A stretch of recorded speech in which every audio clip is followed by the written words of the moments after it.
Hi all you lovely kings, queens, and in-betweens, and welcome back to the channel. My name is Elaine, and today I'm going to be continuing my summary and review of Brandon Sanderson's Rhythm of War, the fourth novel in the Stormlight Archives. Today is going to be focusing on Part 3, and I'm just going to jump right back into things with the summary. Part 3, Songs of Home. Chapter 44, Tinder Waiting for the Spark. Kaladin senses his life crumbling as he searches for a place to hide. He soon realizes that the pursuer is after him and is receiving help from other singers. They are laying a trap for him. Eventually, a faint, violet light leads Kaladin to safety. He puts Tef down and rests. Chapter 45, A Bold Heart, A Keen and Crafty Mind. 9 years ago. Eshonai scouts the perimeter of a forest near to where her family lives. She intends to make a map that will show how large the forest is. While out exploring, she encounters humans. Like her sister, Venli feels frustrated and dissatisfied by her people's goal of winning back a city, reclaiming the rightful seat. Venli wants something more. Although an apprentice keeper of songs, Venli enjoys experimenting with Spren and longs to discover the lost forms of her people. Most specifically, she is trying to find Warform. It had been several generations since anyone had held this form. Venli is about to receive the blessing of the elders when the warning drums sound. Venli's announcement is overshadowed by her sister's actions, Eshonai's discovery. Chapter 46, The Weight of the Tower, Present Day.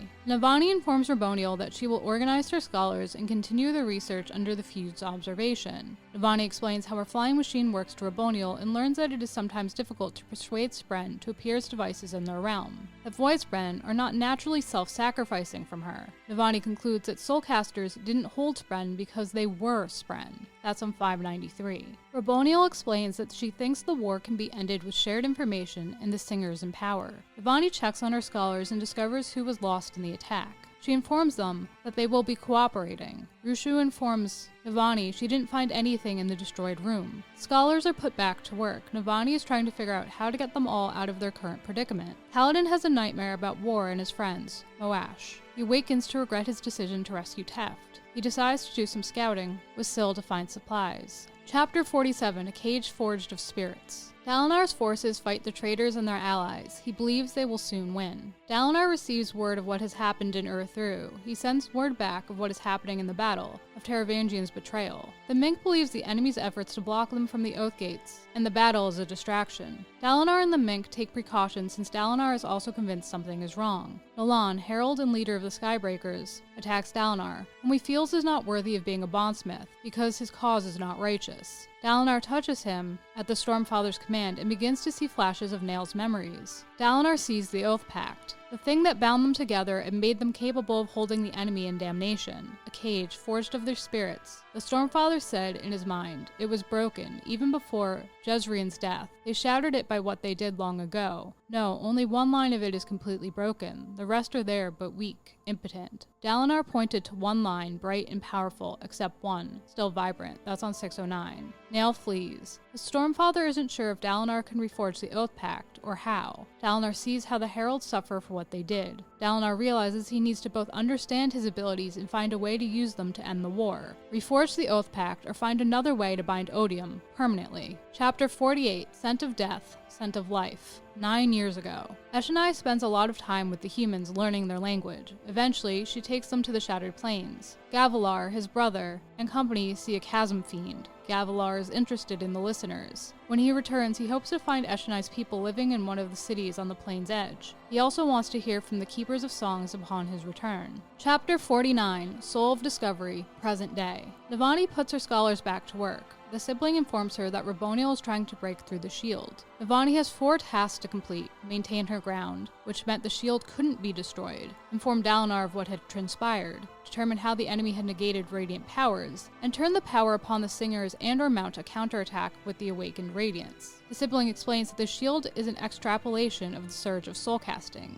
It solidifies the air in a region by persuading it that it is glass. For the shield to be maintained, the system needs to be fed by external sources of stormlight. Raboniel might realize this, especially if she researches the remnants of the node you use to activate the shield. There are other nodes like that one, with crystals connected directly to my heart. There were 4. You destroyed 1. If she finds one of the other 3, she could use it to corrupt me from the outside. That's on 620. Destroying the nodes would weaken the shield and eventually destroy it. The sibling explained she could not activate her defenses during the attack because of the binding of the Unmade, which cost the singers their forms. I lost the rhythm of my light that day. The tower stopped working. My father, Honor, should have been able to help me, but he was losing his mind, and he soon died. That was on 621. The fuse is still corrupting the sibling. The sibling informs Navani that 2 Radiants are awake, Lift and Kaladin. Lift because she is capable of using light differently than others. Kaladin, perhaps, because of his closeness to Honor, the surge of adhesion. Navani asks if she can contact Kaladin. While out scouting, Kaladin and Syl discover that the enemy is attempting to make it appear as though Urithiru had not been taken over. There are figures in blue uniforms guarding the Oath Gates, for example. Kaladin secures some Stormlight and other supplies. Navani contacts him through a crystal vein. The pair update one another. Navani instructs Kaladin to find out how the enemy is operating the Oath Gates and/or other fabrials. Navani tells Kaladin about the shield and the nodes. They plan to connect again the following day. Chapter 50, Queen. 2 days have passed since Taravangian's traitors were defeated. Kharbranth is now led by Taravangian's daughter, Savrahilidem, who had disavowed her father and declared neutrality, but offered aid to both sides of the war. The monarchs decide to secure the west in an effort to eventually recover Alethkar. The Mink agrees to help as long as his kingdom is liberated afterward. Dalinar wants to learn how to use his powers, become something more, in order to bring the war to an end. He speaks to Yasna about reforging the Oath Pact, so the fused can't be reborn, forcing Odium to negotiate with them. Yasna says she'll think more on it. Wit warns Dalinar to watch the High Princes. Lyn informs Dalinar that Radiants can't get within hundreds of yards of the tower. Dalinar orders another scouting expedition for that night. He wants a report of anything suspicious. Wit and Yasna bait Ruthar, a High Prince who disrespected Yasna and was a voice of discontent, into a duel. After besting him, Yasna forces Ruthar to forfeit his title, which will pass to his eldest son, and begin a new life. Yasna reveals that she plans to enact a law forbidding trial by sword. Renarin informs his father that he's had an episode. They plan to discuss it later. Chapter 51, To Sing Hopeless Songs. Venli and Raboniel discuss Navani's stalling tactics, such as moving boxes of notes and equipment around. Venli discusses her plan to escape with Duel, who informed her that Alava and Ron are making packs of supplies for them. Duel also lets her know that Schumann is attempting to recruit others. Venli asks that Schumann be reassigned to a menial task with minimal social interaction, and reminded that she's not to recruit. Venli begins to tell Timber of the second time the humans came to visit. Chapter 52, A Path Towards Saving, 8.5 years ago. Venli and Eshonai's mother, Jaxlim, begins to forget the songs. She claims to be tired. They live with their people in one of the 10 ancient cities now. Venli finds Eshonai, who tells her that she wants to travel the world with the humans when they return. It had been months since the humans' departure, but Eshonai spots smoke and soon realizes that the humans have returned. Venli is frustrated by the humans. They leave her little time to herself and insist she answer their questions and sing songs over and over again. Venli is worried about her mother and having to become keeper of songs in her place. Venli speaks with Axendweth, a woman who can speak a rhythmless version of the listener tongue. She offers to teach Venli how to obtain a form of power and gives the mistrustful Venli a single, glowing, blood-red gemstone. She instructs Venli to take the gemstone into a storm and break it. Inside, you will find a path toward saving those you love. That's on 656. Chapter 53, Compassion, Present Day. Venli hadn't told her mother or sister about the gemstone because she didn't want her sister to continue to overshadow her. This led Venli to live what she felt was her sister's destiny. She had become radiant and survived. Venli receives reports. She learns that Kaladin is conscious and killed one of their people, that Raboniel's order involving the punishment of anyone harboring Radiance, and the Radiants themselves to be executed, unless willingly revealed, was being carried out. Venli realizes that Raboniel wants the Radiance for something since she is sparing someone and decides that she must tell Leshwi about Kaladin. The pursuer already knows. Venli learns that Kaladin escaped and that the pursuer intends to interrogate Kaladin's family and kill them for Kaladin's actions that night. Venli, who views herself as a false Radiant, informs Leshwi of what she has learned about Kaladin and his family. As a favor to Venli, Leshwi takes Kaladin's family into her custody. Leshwi instructs her to find a place where we can watch them, then send me a note. I will consider if there is a way to use them to find Stormblessed, and for now, we'll spread a rumor that I have disposed of them. Even if the pursuer finds the truth though, they should be safe for the time being. That's on 663. Leshwi warns Venli that she shouldn't allow others to see her compassion for humans, because the compassion will be misconstrued. Leshwi knows she has to find Kaladin in order to fight him again. Chapter 54. The Future Become Dust. Dalinar comforts Gav, who fears his father died because of him and feels his mother was evil. Renarin is conflicted about telling his father what he saw. He feels the visions are bad and from Odium. Eventually, Renarin gives in and summons the vision. In the vision, Dalinar wears white shard plate pierced by a black arrow. He is fighting an enemy like the sun. He controls and dominates everything, and although your figure raises a sword high, it's facing the wrong direction. You're fighting, but not him. I think I understand the meaning. You want a deal. You want a contest of champions, but you're going to keep fighting and fighting distractions. Because why would the enemy agree to a contest that he can theoretically lose? That's on 668 to 669. Dalinar informs his son that he's been thinking about reforging the Oath Pact and making the enemy fear. Renarin informs his father that his visions interfere with Odium's ability. Because I can see possibilities of the future, my knowledge changes what I will do. Therefore, his ability to see my future is obscured. Anyone close to me is difficult for him to read. That's on 670. Renarin tells Dalinar of the other Spren Sha-Anat has touched. Dalinar is reluctant to accept them. Bliss knows they need more like them.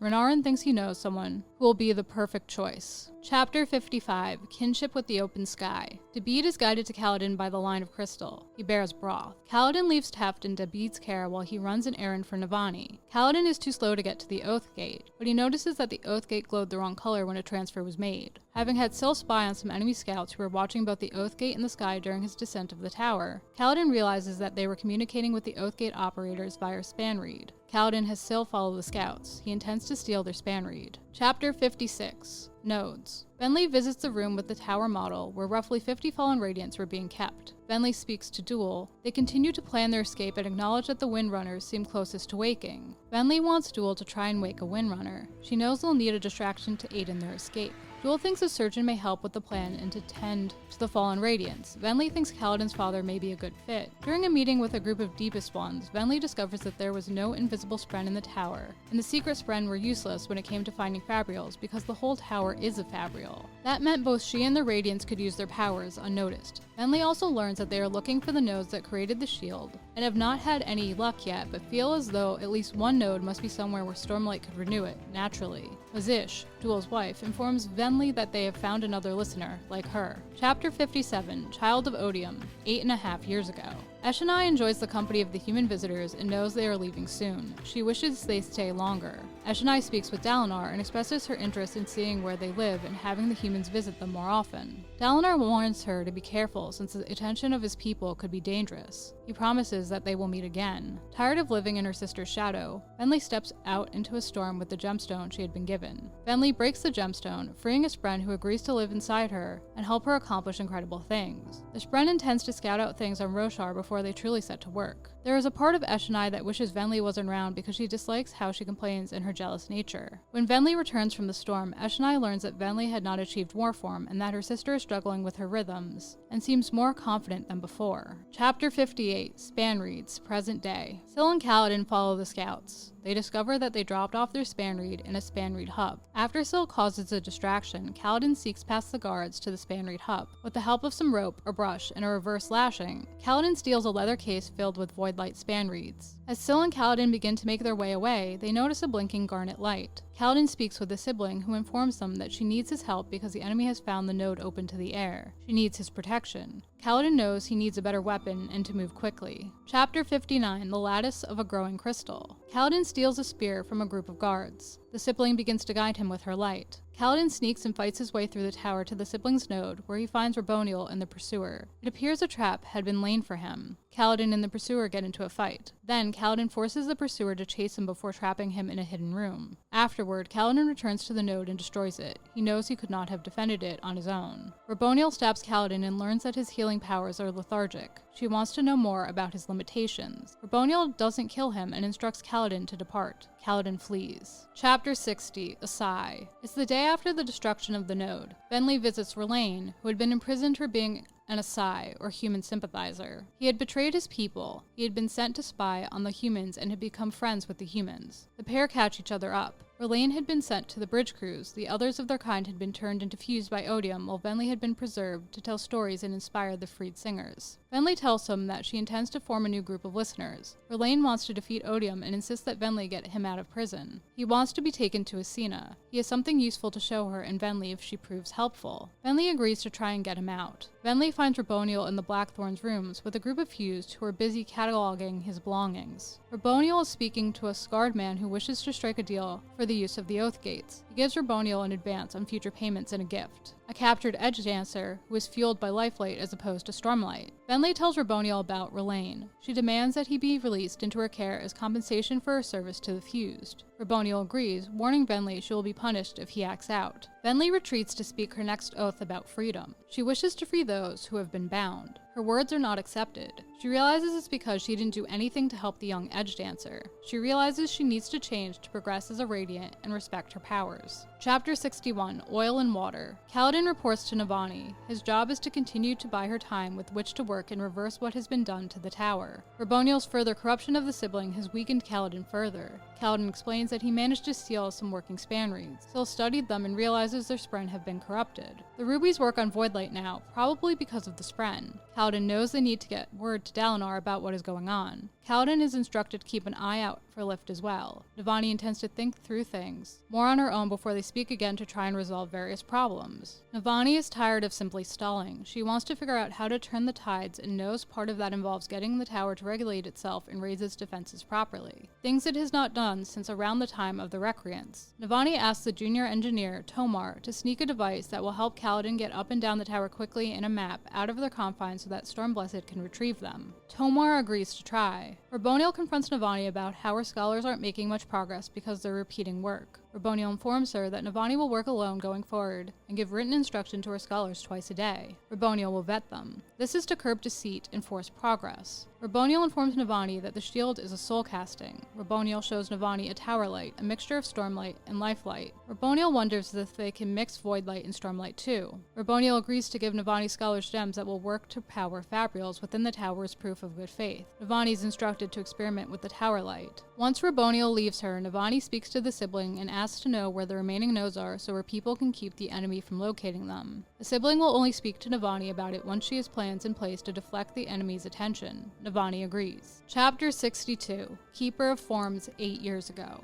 Venli shows the Elder's spren she trapped in gemstones. She learned how from the humans. They intend to use them to adopt forms more easily and take on new forms as well. Eshonai is making regular expeditions and has learned that the Human King wished to formalize relations with their kind. The Elders wonder if they should try and present a united front and form a government like that of the humans. Eshonai wishes to try and unite the other families with them by showing them how much there is in the world. The Elders say they will consider her proposal. She is dismissed. Eshonai speaks to her mother, whose mind is clearly going. Jaxlum knows Venli must learn the songs. Venli returns to their home and announces that the Elders have decided to try it and are seeking volunteers to take on the new forms. Jaxlum informs her she needs to practice to take over as Keeper of Songs, but relents when she learns that the new forms may help her mind. Jaxlum decides to try the new form and thinks her daughter may become something new, the Honorable Keeper of Forms. Chapter 63, Practice, Present Day. Syl wakes Kaladin from his nightmares. He discovers that Dabeed has left some supplies while he was sleeping. Syl tells Kaladin she asked Dalinar to make her feel as humans do. They agree to help each other through the dark times. Dabeed delivers the personal lift to Kaladin. During their meeting, Navani tells Kaladin about the device and how it works. She also updates Kaladin on her plans and progress. Kaladin agrees to speak with her again after he has tested the device. Kaladin begins to practice with the device. He crashes several times and breaks his hand, forcing him to use Stormlight to heal. Chapter 64, Personal Reminder. Yasna fights alongside her men in a battle taking place in the Drunmu Basin in Amul. She wants to experience how war feels. Yasna slaughters the enemy until she grows numb. Afterward, Wit tends to her and reminds her to use what she has. Explains that he thinks traditional battle formations may soon come to an end. After the battle, the Mink informs Yasna that they broke the core of the enemy's strength. Wit informs Yasna that he had failed her. One of the Sleepless had spied on them. They assume it knows all their secrets. Due to his fears, Wit decides to tell Yasna about Thydakar, whom Wit says he's met several times on other planets. The Ghostbloods are not a Rosharan organization, and I don't think you appreciate the danger they present. That's on 761. Chapter 65, Hypothesis. Navani studies light. Navani's experiments confirm Raboniel's theory that tower light is a combination of stormlight and life light, present proof that the fused desire to mix stormlight and void light, which she intends to use to end the war, is possible. Navani asks Raboniel about spheres that warp the air around them. Raboniel explains that there are theories about these. Anti-lights, which would cause instantaneous annihilation if the negative light were to combine with its positive. Navani is instructed to continue experimenting.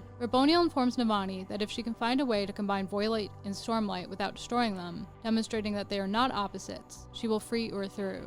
Navani can't help but wonder why Raboniel wants to prove or disprove whether the two light forms are opposites. Chapter 66, Bearer of Agonies. The Stormfather shows Dalinar that he can see the connections all people have. Dalinar visits Taravangian nearly 2 weeks after his betrayal. Taravangian tells him he did it because he is going to lose. Taravangian states that Cultivation told him so. Taravangian reluctantly admits that even though there was a slim chance they could win, he chose to sell mankind out. Dalinar doesn't agree with his actions. Taravangian could be wrong, asserts that he was, and that he did everything he had done for power. Taravangian denies it. He had allowed himself to be captured so Dalinar wouldn't go after Kharbranth. Dalinar asserts things could have gone differently if Taravangian had sided with them. Taravangian gives Dalinar permission to kill him since he had accomplished what he wanted. Dalinar decides not to kill him so that he can live to see him defeat Odium. Dalinar departs. Seth warns him not to trust Taravangian. Dalinar doesn't. Chapter 67, Song of Stones. Venli informs Timber that she blames herself for her mother's death. Jaxlem had drowned. Venli had put Elaine and Kaladin's family together and tasked them with the care of the fallen Radiants. Venli begins practicing with her powers. Venli connects with the stones, who teach her their song and show her a past she should remember. Dawn Singers working the stone. It makes her feel as though she belongs there. Venli begins to practice shaping the stone. Venli is visited by 3 Spren who wish to bond with her friends. Venli sends them away. Bonding with her friends would be too dangerous. She wants them to remain away until she finds a way out of their current predicament. Venli thinks she may be able to use her powers to aid in her and her friends' escape. Chapter 68, One Family, 8 years ago. Eshonai leads her mother into a storm for her transformation. Eshonai absorbs the light from the gemstone her mother had been carrying and transforms. Eshonai embraces the change. Eshonai and a group of others discover that they have taken on a warrior's form. After the storm, an attack arrives on their doorstep. Venli urges her sister to talk to Sherfell, their family's shard bearer. Eshonai does not want to use the shards against other listeners. Venli replies that they must be prepared to use the weapons because the humans will turn on them eventually. Eshonai and those who had taken the new form visit Sherfell. There is a disagreement over who should take the shards. Eshonai decides that Sherfell should keep them since the others aren't ready. She asks that he stand with them. Sherfell doesn't want to use the blade to fight other listeners. She insists he will not have to, for the day will sweep in a new beginning. Eshonai and company approach the battle. She announces that they have discovered Warform and invites their terrified enemies to join them. They are reluctant to. Eshonai makes it clear that she intends to unify the other families into a single nation in order to better face the humans. She also makes it clear that her family will not fight today, but there will be repercussions if they are attacked. After her speech, the group departs to train and be admired. Chapter 69, Pure Tones of Roshar, Present Day. Navani continues her studies and discovers the pure tones of Roshar, 3 notes correlating to the 3 ancient gods with the power to prompt a reaction in the god's corresponding light. Navani has no luck combining Stormlight and Void Light. Navani speaks with the sibling, who explains Tower Light is her light, the one she can form. That the defenses no longer work because I don't have the light for them. I lost most of my strength when I lost the ability to hear the 2 pure tones of Roshar. I can make only a tiny amount of light, enough to power a few of the tower's basic fabrials, that's on 795. Navani is confused. She had thought there were 3 tones. The sibling explains that she is mistaken. There are 2 tones, one for each of the siblings' parents. She claims Odium's tone is false. Navani wonders if part of the reason the sibling lost her abilities was because Odium's tone became a pure tone when Odium became a true god. They need to find a way to restore the sibling's light and remove the void light from her. Navani is working on it. Navani returns to her experiments. She tries to mix life light with the other lights and fails. She knows what she is working on will determine who wins the war and tries to plan around it. She decides to create fabrial weapons as a defense. She disguised them as failed experiments. Navani speaks to the sibling. The sibling explains that the lights don't mix. They come together as one. That's on 798. The sibling informs her that she can sense Kaladin, that the Edge Dancer is surrounded by Ralkalest, which is why she is invisible, and she can see a Regal who can speak all languages. that Raboniel is also experimenting with light and hasn't gone as far as Navani. Navani asks if the sibling would be open to bonding with the singer in Bridge 4. The sibling states that there wouldn't be a point until her tower light problem is solved, since they won't be able to create the light either. They decide to focus on that problem for now.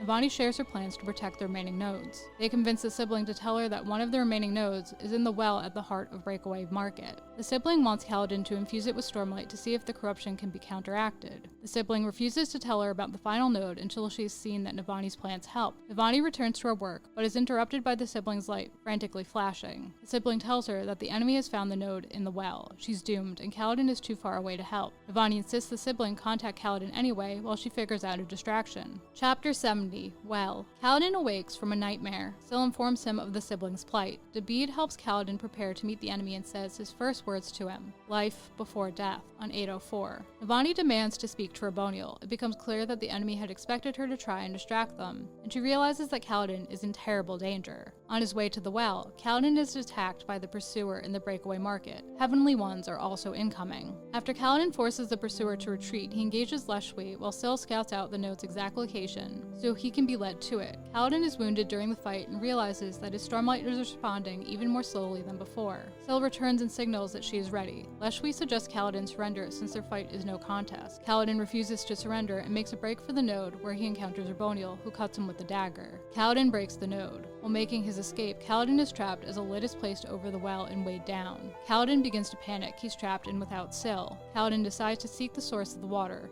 He makes his way to a reservoir. He forces himself to keep moving to avoid being found and eventually stumbles into a group of enemy soldiers. They begin chasing him. Kaladin heads for the storm to evade them. Chapter 71. Rider of Storms. Dalinar is concerned about both Navani and Urthru, so he plans to lead a team into Shadesmar, travel to Urthru, and open a perpendicularity, which will allow spies to go through to the tower. He isn't sure the plan will work. Dalinar longs to see what is happening at the tower, so the Stormfather offers to allow Dalinar to ride the storm alongside him. Dalinar accepts. The pair head toward the tower, where Dalinar finds Kaladin wounded, clinging to the outside of the tower. Dalinar speaks to Kaladin and discovers what has become of the tower and its radiance, that Kaladin is fighting. Kaladin falls from the wall unconscious. Dalinar uses the winds to save Kaladin, placing him on the 8th floor. Dalinar is forced out of the vision, which his scribe had recorded. She hadn't heard the parts where he'd spoken as the storm. Dalinar realizes Taravangian and the army in Amul had been sacrificed to keep him busy as the tower was invaded. Dalinar calls for an emergency meeting of monarchs. The Stormfathers hurt Dalinar pushed against their bond by taking a second look at Urthru, etc. He states that Dalinar's powers won't work in Urthru.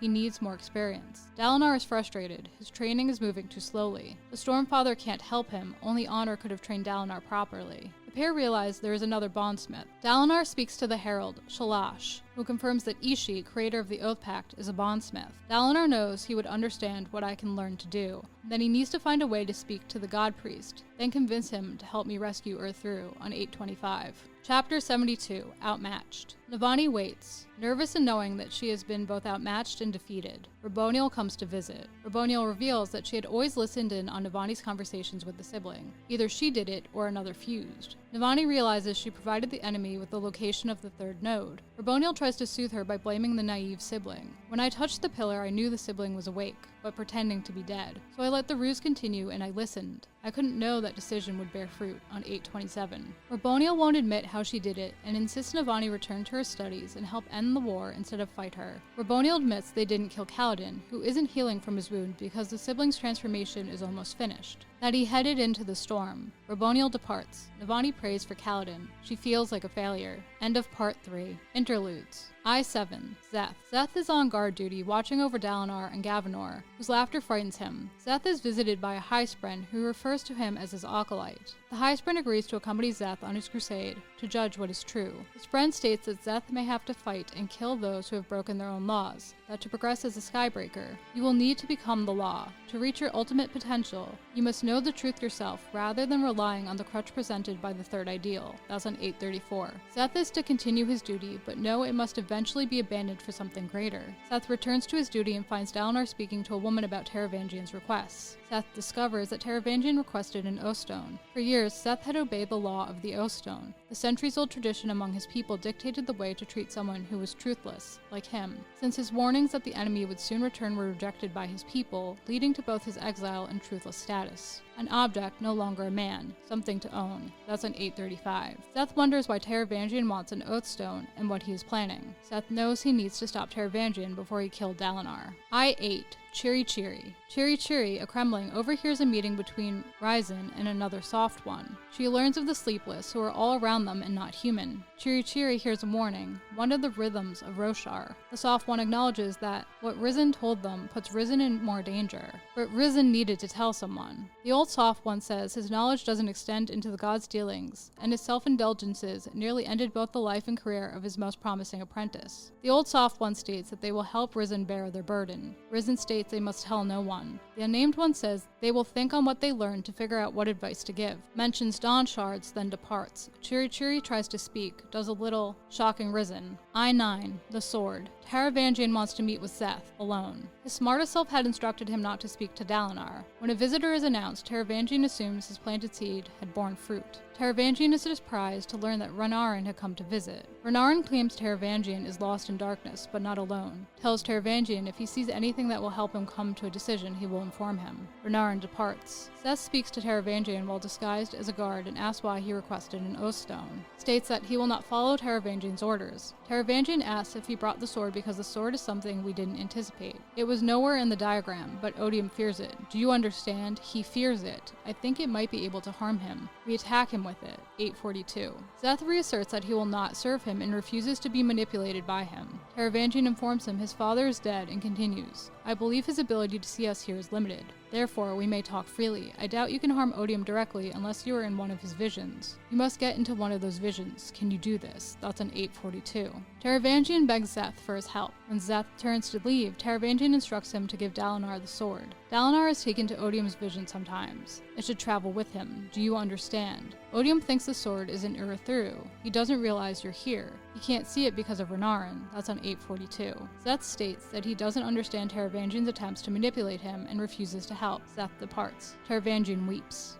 Now that I've taken the time to summarize part 3 of Rhythm of War, I want to take some time to give it a review with my bestest buddy Jeremy. Hello. I think part 3 really highlights the plight of the humans and their allies. It shows how much communication has broken down, how everyone is divided in their own little part of the world with their own little pocket of people, and there's no connection for them to really support each other because they simply cannot communicate, and everyone is struggling with something or other. Yes, you get a lot of restrictions placed on the characters because of where they are, where they're located, and the systems that they've come to rely on, especially since moving to Urithiru, are no longer something that they have access to. I do like that in this part we get a little bit of like a training montage kind of thing, which I feel like we haven't gotten in a while, with Kaladin trying to learn how to use the Fabrial tool that Navani provided for him. It reminded me of early on when he was trying to use his powers, and I think Brandon Sanderson does a good job of explaining the nitty-gritty on how systems work and powers work, especially going back to things like Mistborn, and it was nice seeing that again. I think the only thing that was difficult with this section is that there was so much new information presented with the different forms of light and the different types of fabrials and how they all function, and a bit more of an exploration of Renarin's powers than I feel like we've gotten. We don't really see much of him. That it was kind of a lot to take in, on top of just how horribly screwed the human race is in this moment. They can't communicate. The Radiants, which really are their first line of defense, arguably, can't use their powers. They're all asleep. The Fused have taken over their stronghold. Taravangian's group has turned on them, and we've lost a lot of people. And I don't think necessarily that the information is misplaced. I think we started to need to delve into things a little more heavily, especially at this point in the series. But I think it was a lot to get at once, and that's what made this section difficult. Not only was it emotionally heavy in a way that the novel hasn't necessarily always been, or the series hasn't necessarily always been all at once, but you had to take in a lot. Yeah, I think they had to deliver a lot of information all at once because they didn't want to spread out Navani and Raboniel's kind of back and forth more than they needed to. Because if you didn't kind of condense it into this part, then you would have had to stretch out the whole story to kind of make that plot line go along with the timeline that it has to go along. Because everything's basically happening as the different chapters are happening. Like, it seems like you're kind of jumping back and forth, but it's roughly around the same time period with tiny little fluctuations in time. And in order to kind of get all of that information dumped out in this part, you even had to skip the Shadesmar plot. They didn't even go to the Shadesmar plot at all. And I think that was kind of refreshing because we didn't have something that was completely disconnected from the Urithiru plotline. And that also left room for us to start exploring into Eshonai and Venli's backstory, which will eventually culminate in information that we kind of need to put everything together and how things got to the way that they are. I think the only issue I have with dividing a group of people that we're following more heavily up and not mentioning some of them for a while is it kind of strikes you when they do show up again. It's like, oh, we haven't seen you in a bit. And then you kind of start to forget what was happening to them when you get to the point where they actually reappear. I think it was structured fairly well, though, with the Shadesmar plot because you had the last culmination of that story being the decision to go forward with the trial. So the fact that it kind of reached a peak and then kind of sat there where it didn't get touched for a while, we're getting a reintroduction back into that story when they come back in because we kind of hit a natural pausing point for it. Yeah, I think that was the best decision that Sanderson could have made if he was going to go about writing the novel this way, which clearly he did. He chose to stop that plot for a little bit to focus on other things. And if he had started the trial, let's say, I think it would have been a little less natural and a little harder for readers to pick back up on. So I'm happy he did it the way he did. I will say, though, now that I've read all 4 books that are currently out, and we're now a little more than halfway through this one, that I wish they would focus a little more on Renarin. I feel like he's like the neglected son. I think Yasna and Shallan were more of a focus early on, and we don't see as much of Yasna now, but Renarin was someone who has never been a focus at all, and I think it's kind of interesting, especially because his powers are so unique in comparison to everybody else. You can see shards of the future, possibilities of the future, but a part of me also feels like they're not focusing on it because his understanding of the world and Taravangian's are so similar, but they go about their approach of using the information that they have, as limited as it is, in very different ways. I do think that you're right in the fact that they're kind of comparing that character perspective between the two of Taravangian and Renarin. And once Taravangian's perspective isn't as much of a focus, I think we'll shift more to Renarin. I think right now, if we shifted too much on Renarin, it would almost be one of those situations where he's like, could potentially know too much information if we're in his head too often. It's like in the early Game of Thrones books when they stayed out of certain characters' heads, because if you ever went into like Littlefinger's head, if we had POV chapters for him, we'd know too much information. So I feel like having a like future sight kind of character, we already kind of have one with the diagram and Taravangian. Having another one probably gives us a little too much foresight on what's going to happen. And that transitions fairly well into I-9, the sword, which was the moment that I alluded to in our last review of part 2. And it's that moment at the end where Szeth leaves and Taravangian weeps. And that was a very like frustrating and kind of dour moment for the reader, because you're getting a lot into Taravangian's head in this book, and you're getting a lot of his justifications and his reasonings for doing the things that he's doing. And he has these moments of, you know, the smart self and then his like dull or dumb, I don't remember what he calls himself. There's like the smart self and then the dumb self. And he has these moments where he's kind of struggling to hold on to the information he has when he's smart. And he puts a good effort forth in this situation, trying to explain himself. He comes out and says everything that he needs to say. He doesn't like tiptoe around information or anything like that. And he's burned too many bridges, and Zeth just doesn't believe him. And in that moment, you're like, he's telling you the truth. We want Zeth to believe him, but we also understand why he doesn't. And there's this kind of moment as a reader where you're like, oh crap, like he has important information, but he's not able to pass it on and not able to get people to do what he wants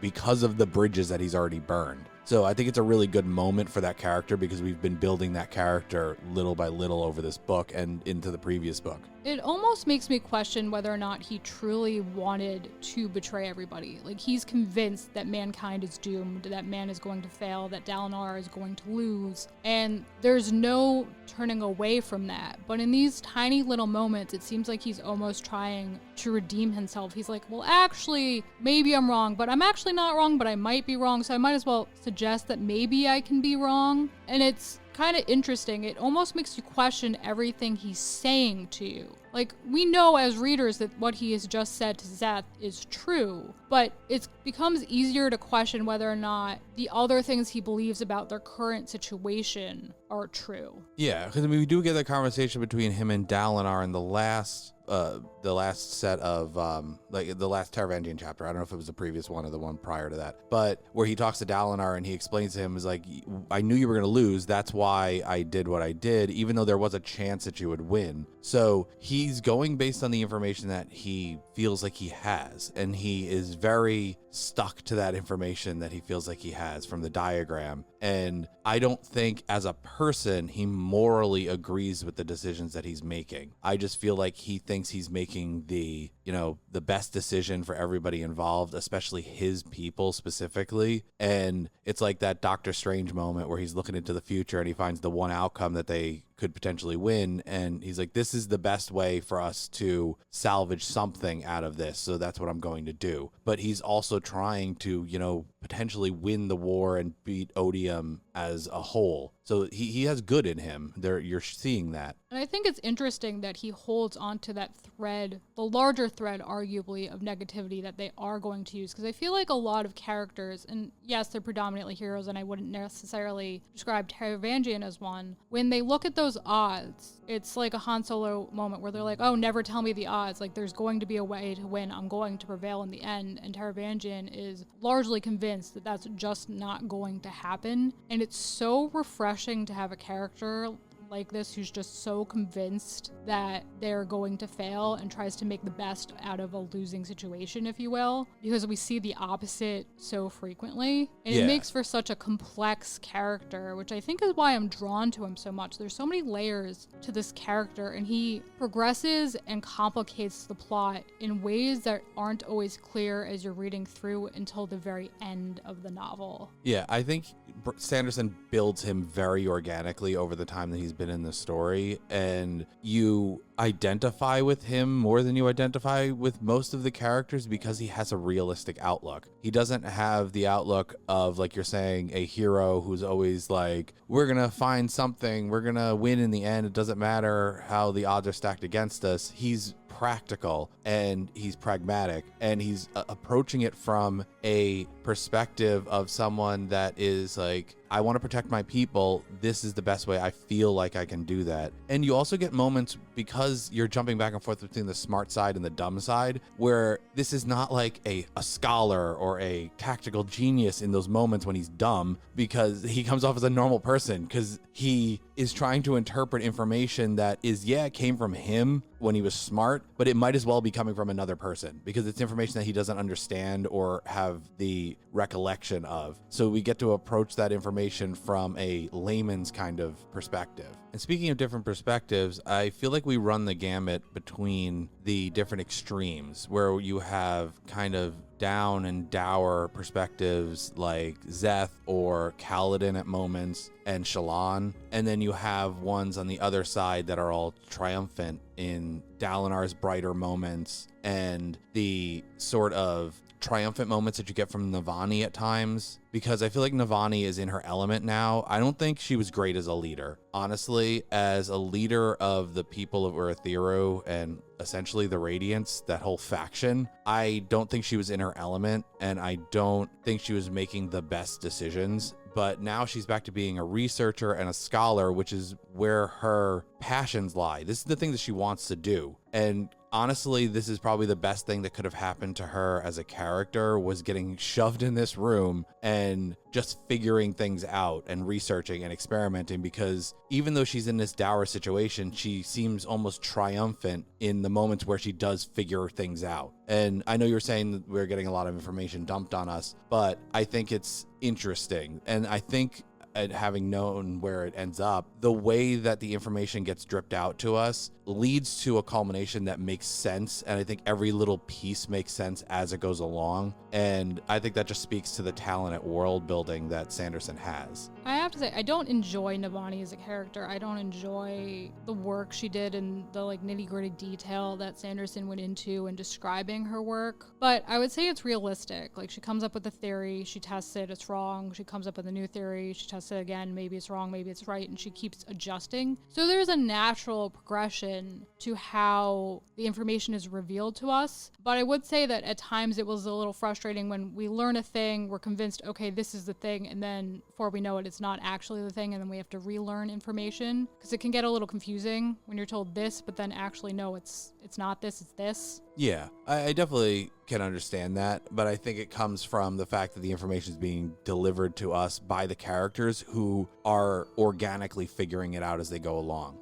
Right. So they have an understanding on how it works, and then they realize that that's not how it works. And they're in a situation where they're going up against enemies that have a better understanding of what's going on than they do, but not necessarily more complete of an understanding, because Raboniel has a lot of information, and I really started to like Raboniel as a character because I feel like she's really complex, because she has ways of manipulating the situation, but she seems genuine in her goals. And the fact that she's very open with the information that she gives out, understanding that she can't get to where she wants to get to without Navani's help. So she's coming at it as an organic and a open discussion with her, and she's not guarding any information. Like, she could have kept going and not telling Navani that she could overhear the siblings' conversation. That's something she easily could have kept to her chest and maybe gained more information out of it later, but she tells Navani about it because it's an open dialogue between them, and it's only through that open dialogue that we end up getting the revelations that we end up getting to. I mean, yes, but I also think, like, because of the timing of everything, it was kind of obvious. You know,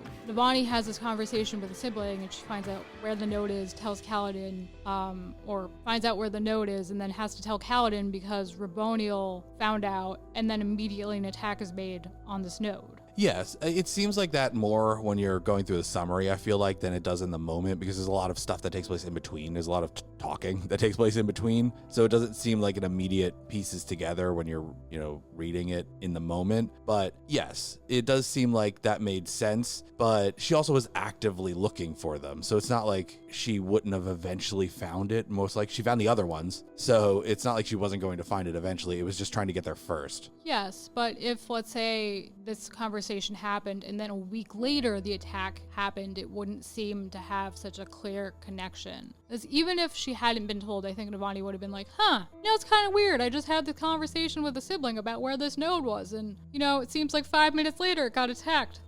Because she has such an inquisitive mind and is so interested in research, I think she would have started to really question things. And that might have been an interesting path to go down, like further limitation of communication because of fear that, someone was listening in, but it might have been a little too much. I think it was just an extra restraint that you didn't need to put on the situation because there's already so much stacked against it. There's just how many obstacles do you need to put in the way, because it already seems like there's a lot of obstacles. But the groundwork is laid in pretty much every aspect. Every character's story has the groundwork being laid where you can kind of think as a reader, like, I could see how they could potentially use this to get out of this, even if I can't put it together entirely yet. Because we definitely don't have enough information to understand where it's going to go with, the pure tones and void light, life light, all that kind of things, what the end goal is. We don't have enough information yet, but it's starting to get there. So overall, I think this part did a good job of organically building the story,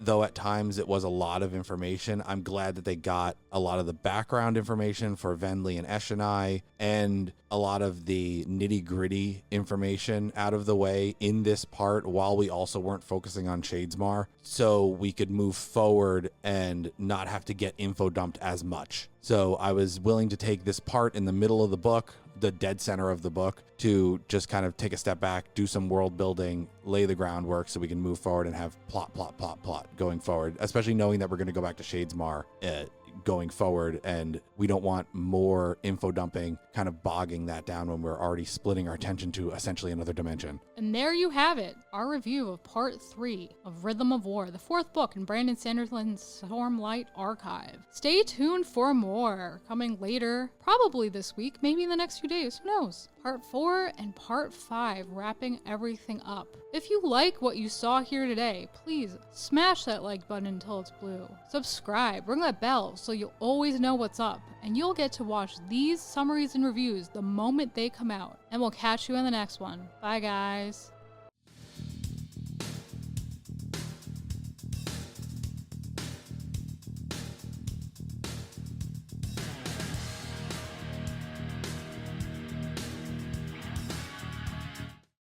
Hi, Tisha Valenza, aka Poison Ivy, and you've just been watching King's Entertainment Reviews. Don't forget to like, subscribe, and watch.